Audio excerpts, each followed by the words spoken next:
To explain the bill.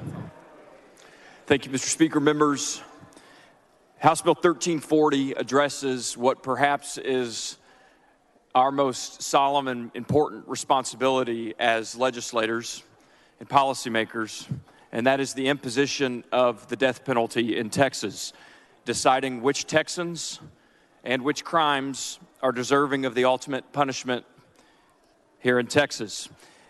House Bill 1340 specifically addresses the situation dealing with the imposition of the death penalty in law of parties cases. Members, this bill is simple and straightforward. It's short, and so let me be very brief in my explanation. Capital punishment should be handled with the utmost seriousness and should only be utilized when there is absolute confidence in the crime and the perpetrator. And under the existing law of parties, as it is today, we simply cannot do that, and there needs to be changes. I do want to thank several of our colleagues, including Representative Thompson, Representative Dutton and Moody, and Representative Canales, who've specifically worked on the law of parties issues over the years. And I want to thank Speaker Phelan for his commitment to a broad and strong criminal justice platform, including this bill. Members, current law should concern us. It's kept me up at night. The death penalty, as I said, should be reserved for the worst of the worst offenders, for the most heinous crimes. But our current law of parties undermines the integrity of the Texas capital punishment system.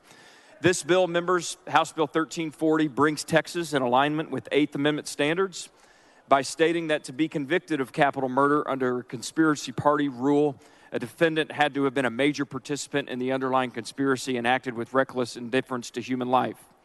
And actually have an amendment that I want to offer to add one small change to the bill. Following amendment, clerk will read the amendment. Amendment by Leach. Chair recognizes Representative Leach to explain the amendment. Thank you, Mr. Speaker. Members, of course, this amendment is acceptable to the author. Under the bill that's in front of you today, members, we will make sure that any Texan that receives the ultimate punishment imposed by the state of Texas, of course, sentenced by a jury of his or her peers, actually committed a crime deserving of the ultimate punishment. And members, no matter where you stand on the death penalty, and this is an issue that, as I mentioned, we've got to take seriously, we should take seriously, and I'm hopeful that this bill will actually lead to a broader, deeper conversation about the very existence of the death penalty in Texas. But as for the bill that's in front of you today, I am increasingly concerned that there are perhaps men on death row right now as we sit here voting on the floor of the Texas House who do not need to be there, who did not kill anybody, and who did not know anyone was going to be killed. For you lawyers, they didn't have the requisite mens rea. And so, members, this is a good bill, I hope, deserving of your support and your confidence. And with that, members, we've got one other amendment to add to the bill. I move adoption of the Leach amendment.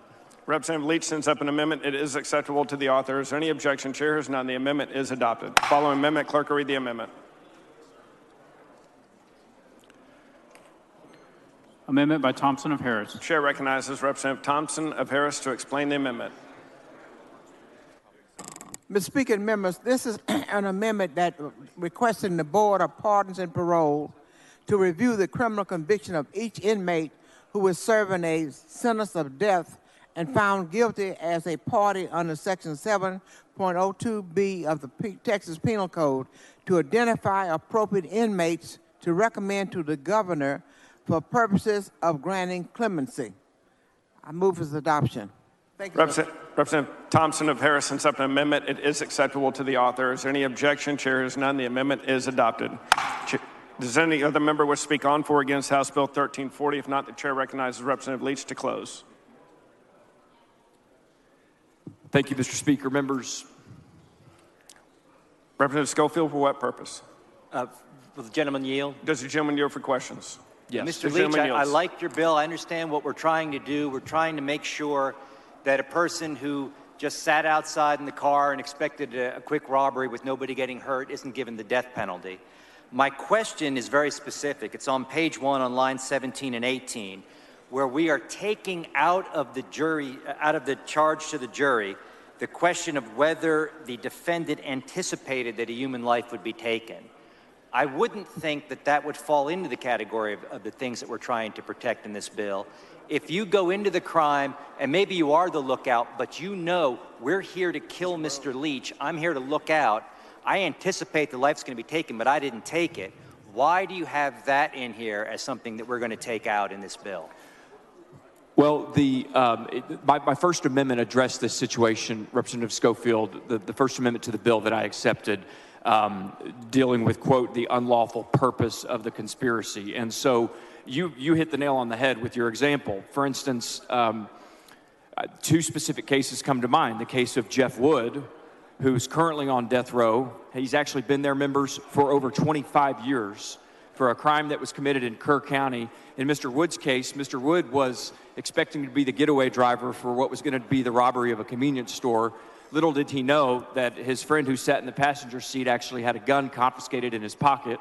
The crime went wrong, the clerk fought back, and his friend, Mr. Renault, who's since been executed by the state, shot and killed the clerk. So Mr. Wood, as you correctly stated, did not have the requisite mens rea, yet he's been sitting on death row for 25 years. On the other hand, the case that comes to mind is the Texas 7. And many folks have brought up the case of the Texas 7, where but for the actions of the getaway driver, there would not have been a homicide, a murder. No one would have been killed. So the conspirators were like-minded in the actual execution of the crime. And that's what this bill still protects, still allows the death penalty to be imposed in that case, but would, in Mr. Wood's case and others like it, the death penalty would be ruled out in those cases. So why, when we're asking the jury whether the defendant actually caused the death or did not actually cause the death but intended to, why would we take out that he anticipated a human life would be taken? I would think that would fall into the category of things that we would anticipate you could get, or at least be eligible for the death penalty for. As opposed to, as you say, Mr. Wood's case, where that's not what he thought was going to happen. He had no idea it was going to happen, and then something goes wrong. Here, we're no longer going to ask the jury whether the defendant we're talking about anticipated the human life would be taken as part of that crime. And I'm not sure I get how that fits into what you're trying to do. Representative Schofield, I'm admittedly confused by your question. I'm sitting here reading the language, and I want to make sure that I understand specifically what you're asking. So can you maybe re-ask it in a clearer way? Sure. Under current law, before we amend it with your bill, which I intend to vote for, one of the things that we'll ask the jury in cases where the defendant could be found guilty under the law of parties is whether the defendant actually caused the death of the deceased, did not actually cause the death of the deceased, but intended to kill the deceased or another, or whether the person anticipated that a human life would be taken. So this is a defendant, we're asking the jury, is this a defendant who went into this crime anticipating that a life would be taken? And we're no longer going to ask that, and I'm not sure why not. And if one of the other folks has a better idea. So the bill very clearly states, Representative, that in order to impose the death sentence, the jury must find one of two things: that either the defendant intentionally killed the victim or did not actually perpetrate the murder but intended to kill the victim or another. So these are legal terms. Anticipate. I still think what you're talking about is protected under the text of the bill. The example is if you, me, and Mr. Goldman go with the purpose of killing somebody, and we get there, and I don't pull the trigger, so I don't kill him, and I don't intend to, but I darn well anticipate he's going to be killed as part of the crime. That's not the same thing as a type of person that I think most of us are going to vote today to try to make sure it doesn't get the death penalty. If you are participating in the crime in the anticipation that this person's going to be killed, even though you know you're not going to pull the trigger, I'm not sure that's somebody I think I'd still want to ask the jury that question. Well, Representative Schofield, I think we may be crossing signals here, because I still think what you're talking about is protected under the text of the bill. I don't want to say that the language that struck out, the anticipation language, is is extraneous or not necessary. But I don't believe, I understand what you're saying, but I still believe that those situations are protected under the text of the bill. As I just said, actually caused the death, so defendant is actually the one who killed, or Right. under the law of parties, intended to kill Right. the deceased or another. I still think that that's actually protected under the text of the bill. So if I'm one of the three conspirators, I know I'm not going to pull the trigger because you're the only one with a gun. My job is to block the door so nobody gets in while you're doing it. I know we're there to kill the guy. That's why we're there. But we are no longer, I did not kill him, and I didn't intend to kill him. I intended you would.